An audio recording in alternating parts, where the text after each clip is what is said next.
जय श्री महाकाल, नमो नारायण। मैं आचार्य निखिल मिश्रा। आज हम बात करेंगे कि कुंडली का जो दूसरा हाउस है, जिसको हम द्वितीय हाउस कहते हैं, उस द्वितीय हाउस से हम किन किन विषय वस्तु का विचार कर सकते हैं, उससे क्या क्या हम जान सकते हैं। तो आपकी कुंडली का दूसरा हाउस, दूसरा घर क्या दर्शाता है, आइए हम जानते हैं।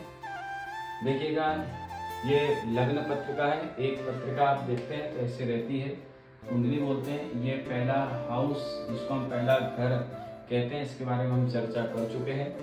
तो ये जो होता है लग्न होता है ना, लग्न। और ये पहला हाउस, एक बार फिर बता दूं आपको कि हाउस जो होते हैं, जिनको घर कहते हैं, वो चेंज नहीं होते हैं। तो एक कुंडली में 12 घर होते हैं। 1 2 3 4 5 6 7 8 9 10 11 और 12 घर होते हैं। और ये घर कभी भी परिवर्तन नहीं होते हैं। इनमें जो राशियां होती हैं वह परिवर्तन हो जाती है। जैसे यहाँ पर 1 लिखा है तो यहाँ पर हो सकता है 2 लिखा हो किसी कुंडली में, किसी की कुंडली में जो है 3 लिखा हो, 4 लिखा हो। तो ये अलग अलग जो है लग्न पत्रिकाएं बनती है। घर या हाउस चेंज नहीं होते हैं, उनके जो फल बताए गए हैं वो कभी चेंज नहीं होते हैं, परिवर्तन नहीं होते हैं। तो आज हम बात करते हैं कि कुंडली का दूसरा हाउस, यानी कि पहले हाउस की हम चर्चा कर चुके थे, दूसरे हाउस की हम चर्चा करेंगे। यह हमारा दूसरा हाउस है। तो दूसरे हाउस से हम किन किन विषयों को जान सकते हैं, इसके बारे में हम जानते हैं। तो देखिए, दूसरे हाउस को क्या कहा गया है? दूसरे हाउस को कहा गया है, पहले तो द्वितीय भाव, दूसरा हाउस घर, धन स्थान भी कहते हैं, धन स्थान, और कुटुंब यानी कि परिवार के बारे में। अब धनेश यानी कि इसका जो मालिक होगा, जैसे कि अगर कोई भी राशि यहाँ पे लिखी होगी तो वह कहलाएगा धनेश, मतलब कि धन का ईश। धनेश में द्वितीयेश यानी कि द्वितीय भाव का स्वामी ईश, तो घर का मालिक। तो ये हम बाद में चर्चा करेंगे। पहले तो हम जानते हैं कि इस जो हाउस है, यह घर से हम किन किन बातों का विचार करते हैं। तो पहले देखिएगा, सबसे पहले हम विचार करेंगे धन कि व्यक्ति या जातक के पास धन कितना होगा। संचित धन यानी कि वह सेविंग या बचत कर पाएगा कि नहीं कर पाएगा, कि अपनी सेविंग मतलब वह कुछ बचा नहीं पाता है, या फिर उसका धन हमेशा खर्ची होता रहता है। तो धन। दूसरी बात संपत्ति, चल अचल संपत्ति का विचार इस द्वितीय हाउस से लग सकता है।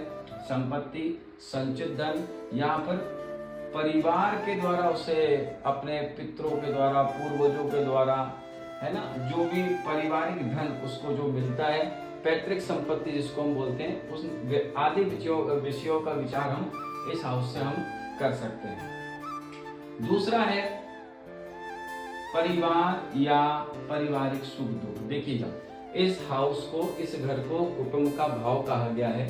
कुटुंब यानी कि परिवार।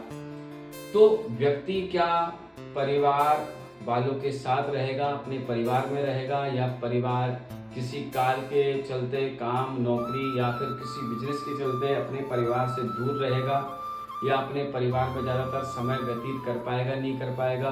परिवार में सुख दुख, परिवार में नोक झोंक आदि, इन सभी का विचार भी हम दूसरे हाउस से ही करते हैं। परिवार, पारिवारिक सुख दुख, कुटुंब का विचार दूसरे हाउस से करते हैं। तीसरा आता है वाक सिद्धि। वाक यानी कि वाणी की सिद्धि। देखिएगा, दूसरे हाउस जो है मुखमंडल को भी दर्शाता है। पहला हाउस मैंने बताया था कि सिर में, जो पहला हाउस है सिर, मस्तक। दूसरा हाउस जो है मुखमंडल को दर्शाता है। तो वाक सिद्धि, वह व्यक्ति की वाणी कितनी प्रभावशाली होगी। वह व्यक्ति अगर वह किसी पर बोल रहा है तो उस व्यक्ति को लोग सुनते कितना है। तो वाक सिद्धि, उसकी वाणी फलित। जैसे देखा होगा आपने, कोई व्यक्ति किसी के बारे में बोल दे तो वह जो है वो सत्य हो जाता है। तो ये होती है वाक सिद्धि। तो जितना अच्छा ये भाव होगा, जितना अच्छा ये हाउस होगा, जितना शुभ ग्रह यहाँ बैठेंगे, तो वह व्यक्ति की वाक सिद्धि को बढ़ाएंगे, वृद्धि करेंगे। वाक सिद्धि इसके बाद आता है वाणी प्रभाव। ये भी देखिए वही बात आ गई है कि वाणी का प्रभाव, व्यक्ति कोई बोलता है तो उसकी बात कितने लोग सुनेंगे, कितने लोग सुनते हैं, और उसकी वाणी एक जो भाषा शैली जो रहती है वह कितनी अच्छी रहती है। तो ये कहा गया है किससे, देखते हैं हम दूसरे हाउस से। तीसरी बात जो है, इसके बाद आता है गला। गला जो है कंठ संबंधी का विचार, कोई भी रोग का विचार भी हम इससे कर सकते हैं। और छठे में दाहिना नेत्र, मानने की सीधी आंख, आंख में कोई रोग दोष या नेत्र विकार कोई दोष तो नहीं है।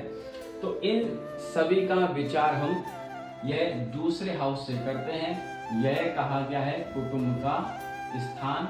इन बातों का हमें विचार करते हुए इन विषयों को हम विचार कर सकते हैं। जय श्री महाकाल, नमो नारायण, हर हर महादेव।